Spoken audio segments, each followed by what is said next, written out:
नमस्कार मित्रांनो, आताच्या क्षणाची सर्वात मोठी बातमी समोर येत आहे। चला तर जाणून घेऊया काय आहे आजचा स्पेशल रिपोर्ट। सविस्तर बातमी जाणून घेण्यापूर्वी आपण चॅनलवरती नवीन असाल तर चॅनलला सबस्क्राइब करा आणि बेल आयकॉन प्रेस करायला विसरू नका। एकीकडे अनगरच्या नवीन अपर तहसील कार्यालयावरून मोहाळचे राजकारण तापले आणि दुसरीकडे जिल्हा नियोजन समितीच्या डीपीसी बैठकीत यावरूनही जोरदार खडाजंगी झाली। मोहाळचे अजितदादा पवार यांच्यावर राष्ट्रवादीतील आमदार यशवंत माने आणि शिंदेच्या शिवसेनेचे नेते डीपीसी सदस्य चरण चौरे आणि शिवसेना जिल्हा प्रमुख मनीष काळजे यांच्यात शाब्दिक हाणामारी झाली।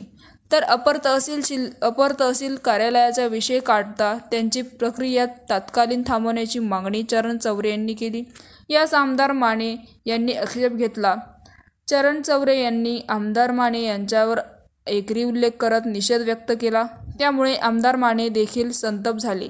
दोघेही एकमेकांकडे बोटं दाखवत बोलत होते आणि पाहून व्यवस्थित झालेल्या पालकमंत्री चंद्रकांतदादा पाटील यांनी शांत राहण्याचं आव्हान देखील दिलं।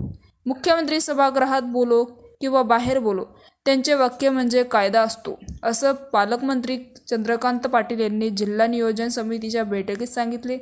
त्यांच्या वाक्याचा धागा पकडून सदस्य चरण चौरे म्हणाले की अनगर अपर तहसील कार्यालयाचा निर्णय रद्द करावा। या मागणीच्या निवेदनावर मुख्यमंत्री एकनाथ शिंदे यांनी या निर्णयाला स्थगित देत फेरसर्व्हेचा शेरा लिहिला आणि जिल्हाधिकाऱ्यांशी चर्चा केली आहे। तरीही या निर्णयाला अद्यापही स्थगिती मिळाली नाही आणि यावर आमदार म्हणाले की यांनी चरण चौरे तुझा काय संबंध असं देखील त्यांनी म्हणाले। मनीष काळजे आणि चरण चौरे यांनी आमदार माने यांच्यावर जोरदार घोषणाबाजी केली आणि निषेध नोंदवला। दुसरीकडे माने यांच्या बाजूने सदस्य किसन जाधव यांनी चौरे यांना शिंगावर घेतले।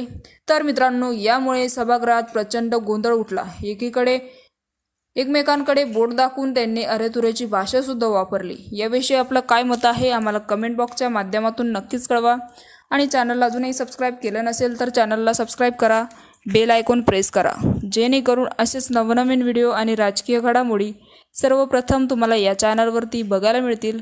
तूर्तास धन्यवाद। जय महाराष्ट्र।